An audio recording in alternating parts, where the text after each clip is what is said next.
आज जब हम लोग ज्योति कलश यात्रा के लिए यहां आए दोस्तों, तो खुद को खोने और गुरुदेव का होने के लिए आए।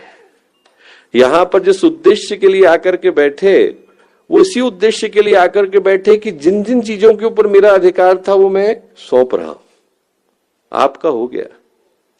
मेरे व्यक्तित्व पर आपका अधिकार है, मेरे जीवन पर आपका अधिकार है। क्या बोलना है, क्या चलना है, कैसे जीना है, कहां जाना है, इस पर मेरा कोई आग्रह नहीं। गीता कहती है सर्वारंभ परित्यागी सर्व संकल्प विसर्जिता।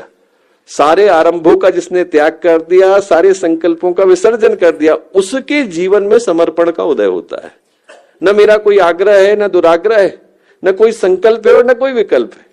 मैं यहां आया हूं अपने आप को आपके प्रति समर्पित करने के लिए और आपका होने के लिए, और गुरुदेव का होने के लिए दोस्तों उस ज्योति के साथ एकाकार होना अनिवार्य है जो गुरुदेव प्रज्वलित करके गए। अखंड दीपक, उनके अंदर की जो ऊर्जा है वो सामान्य साधारण नहीं है। गुरुदेव ने एक आलेख लिखा 88 की अखंड ज्योति में, ज्योति कभी बुझेगी नहीं। कोई पढ़े तो आज भी उसका रोम रोम रोमांच से रोमांचित उठता है। गुरुदेव ने लिखा कि जैसे ही शरीर की यात्रा को हम पूरा करेंगे, साकार से निराकार हो जाएंगे और होते ही अखंड दीपक की ज्वलंत ज्योति के अंदर समाहित हो जाएंगे। हमसे मिलने का मन हो तो अखंड दीपक का दर्शन करके जाइए। हम जिनकी जन्म शताब्दी को मना रहे हैं वो गुरुदेव के साक्षात प्रतिनिधि की जन्म शताब्दी को मनाने के लिए जा रहे हैं। इस धरती पर गुरुदेव की उपस्थिति का जो प्रतीक है, प्रमाण है, उन्हीं की शताब्दी मनाने के लिए हम लोग आए। एक ही भाव, एक ही संकल्प, एक ही विचार, एक ही चेतना, एक ही ऊर्जा लेकर के आए कि जो गुरुदेव के जीवन के सबसे समर्थ सहयोगी रहे, उनका नाम अखंड दीपक है।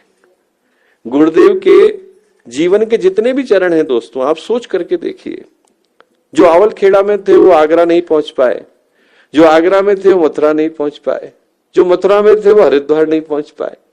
यदि कोई ऐसा सहयोगी रहा भी होगा कि वो एक या दो चरणों में साथ रहा होगा तो पूरे समय में तो कोई साथ नहीं रहा, और यदि रहा भी होगा तो आज की तारीख में नहीं होगा।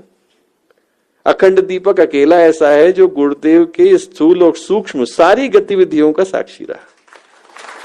वो गतिविधियां जो हमारी आंखों के सामने घटी। मैं क्यों कहता हूं कि स्थूल और सूक्ष्म? इसलिए कहता हूं दोस्तों क्योंकि गुरुदेव के जीवन में जब हम उसको सेलिब्रेट करते हैं तो हम मात्र उतने ही पक्ष को सेलिब्रेट कर पाते हैं जो हमारी आंखों के सामने है। 3400 से ज्यादा पुस्तकों को लिखने वाले, आज की तारीख में भी यदि गुरुदेव की सारी पुस्तकों को एक लाइन में लगाया जाए तो 800 फीट की लाइन बनती है। 800 फीट की लाइन बनती है। आप सोच के देखिए, हम लोग जब सेलिब्रेट करते हैं, उत्सव मनाते हैं, तो हम मनाते उन चीजों का है जो हमारी आंखों के सामने घटी। इतने बड़े संगठन को खड़ा करने वाले, इतनी बड़ी गायत्री की उपासना करने वाले, इतने सारे महापुरुष चरण करने वाले, इतने लोगों को जीवन की दिशा दिखाने वाले, इतने बड़े गायत्री परिवार